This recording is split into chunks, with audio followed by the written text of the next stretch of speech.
Hello, hello, mamas, beautiful people out there. I know this week I've been talking a lot about the metal elements and how it relates to your personality type and metal element and clutter, as well as how metal imbalances show up in your body and what you can do to help, increase the flow of chi in your body when you experience any metal imbalances. Today, I want to come from a more personal place and talk about voice as it relates to metal.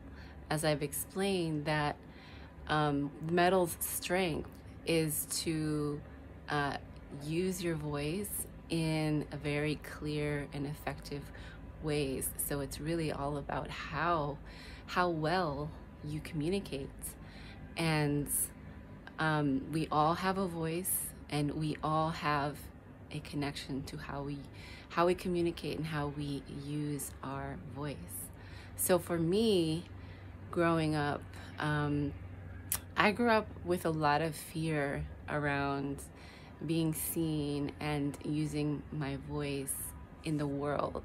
Not so much at home, and I've spoken about this before, but when I was in elementary school and junior high school, there was a lot of fighting in the schools among students, a lot of bullying and violence, and I was also one of the few white kids in my school, so I was often targeted for being different. And I learned to be very afraid because I was, threatened by students sometimes. And so I tried my hardest to be as small and quiet and as invisible as I possibly could as a survival mechanism. And this carried on through junior high school and even into high school. I just didn't even believe that there were schools where this didn't happen. So my perception of the world and of the school system is that it's just a scary place to be. And so I grew up with that feeling of contraction. And I've talked about how the metal element is associated with that contraction and going inward. And that was more of my metal being out of balance because I was conditioned to not use my voice. And then I also tried to control my environment as much as I could. So I also learned to be controlling in certain ways, which is also an example of metal being out of balance, because I had to control as much as I could to stay safe. And that carried out in all of these very, very interesting ways, ways that just didn't even relate to actual physical safety. Like it just kind of, everything just sort of trickled out. And so I became just controlling about a lot of different things.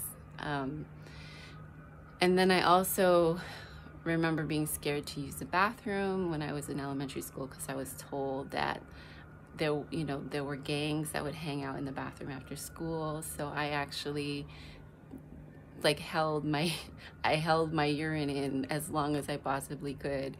And I was standing in front of a classroom one day after school, and I had to go to the bathroom, but I was too scared to go. So I just went all over the floor in front of all my classmates. And so once again, here I am standing up in front of people and feeling complete shame and embarrassment. And so I carried that feeling with me for so long. It's still there, sometimes. And then I fast tracked to being in graduate school, where I was studying dance movement therapy and counseling, and I was, super prepared to do this presentation on how to do body work with women who have eating disorders to help them increase their self-esteem.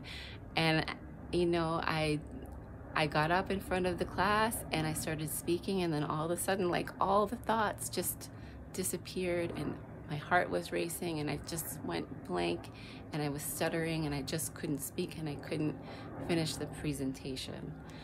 So, you know, after that experience, I carried that with me as well, like this just total fear of embarrassment, this feeling like what I have to say, I'm just not smart enough, I'm not enough to truly speak clearly and to be seen by others as having something valuable to say. Now, I could very easily do this in movement. The same program, you know, I did a whole movement piece around getting out of my own boxes, and it was like a 3-minute movement piece, and when I opened my eyes, I saw everybody in tears, you know. So like, I was able to express this feeling of being trapped inside my own self clearly through movement, and to the point where it moved other people, you know. So it's interesting how the body can speak sometimes louder than even our words. And so, you know, I still connect to myself on that physical level, sometimes to help build the bridge to using my own voice. So that's something that I wanted to touch on in a moment. Because still, but let's fast track even a little bit more. At some point after I finished massage school, I actually received body work from these Māori healers, and I didn't say anything to them. I didn't speak to them, and they did all the body work. And it was very intense. And at the very end, they said, you know, you need to speak your truth. Like, you're cut off from up here. You're just cut off. And, you know, I just walked away took that to heart and was like, yeah, I could see how that's true, because so much of the work that I did was in silence, healing other people and not speaking my truth. And I'd say for, you know, 10 years, like maybe most of my 30s, I think I was hiding out and numbing out as much as I possibly could. And I felt like I was in this dark tunnel where I could not see a future for myself. It was just totally blocked. Every time I would try to imagine like a happy future, even though I had kids, as you know, I reached the point where I had kids, it was my future. It was me. Like, there was something in me that was missing. And I'll tell you what really shifted this metal imbalance for me was actually finally listening to my voice, to the part of me that feels joy, to the part of me that feels alive. And I gave myself permission to give credibility to that, to make that bigger in my world. And it all relates to this work with feng shui that I was doing in my own home, you know, quietly, secretly, employing all of the techniques that I learned in school, and still yet holding back from sharing it with the world. And when I finally gave myself permission to do that, my whole world opened up. And if you asked me a year ago from today, if I would be posting videos on Facebook, I would have said no way. Like, that would have been terrifying to me. And now I've reached this point where it is just second nature. It almost feels weird if I don't do it. It feels like something is missing. And it's been this incredibly healing process to go through in creating these videos, in creating a course for women to create their own sexy, soulful bedrooms with feng shui. I started to see myself in a whole new way. And it was quite the opposite of what I thought would happen. I thought I would see myself on the videos and be super critical and, you know, yeah, just like not happy with what was showing up. And I started to see that maybe I do have something to say, and maybe it can help somebody else. And it started to open up my whole world and my whole way of connecting with all of you. And it just fills my heart, you know, every single time that I hear a story, or how maybe something that I've shared has touched somebody else, or that maybe they've learned something from it. So how does all of this relate to feng shui, right?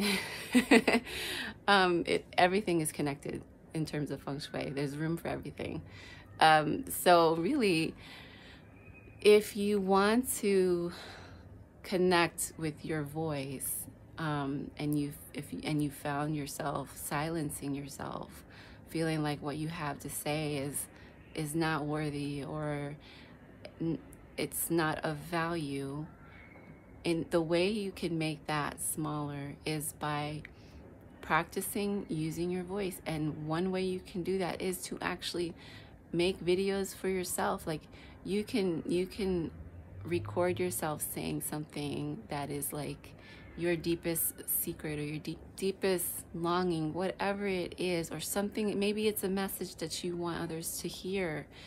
You can simply start by making your own little videos and playing them back and listening to yourself with compassion. And I tell you, it's an amazing feeling. And if you feel the courage, enough courage to show it to the world, then by all means go for it. But you don't have to. You start with just little steps. But one thing also that all practitioners can do, like all feng shui practitioners use this special technique. Sorry, that was my husband walking in and giving me coffee. Behind the scenes. So what was I going to say? I was going to say, this is something that athletes use. This is something that coaches use. And this is something that feng shui practitioners are very well trained in. And that is the power of meditation and visualization, right? So even athletes do this. Like top athletes will actually visualize themselves going through all of the motions in a race or in a competition. They see themselves performing all the different nuanced movements in order to win that race. They see themselves winning that race time and time again, so that when the day comes for the race, they are already there. They've already won. They've already seen it happen. And it makes a tremendous difference, right? So this is something that coaches have been trained to do. This is something that athletes have been trained to do. And feng shui practitioners do it too.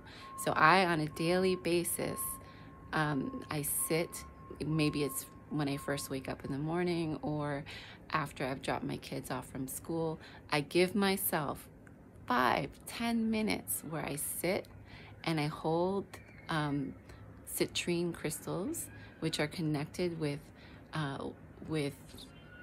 wealth, but also with self-esteem, which is also connected to your voice, right?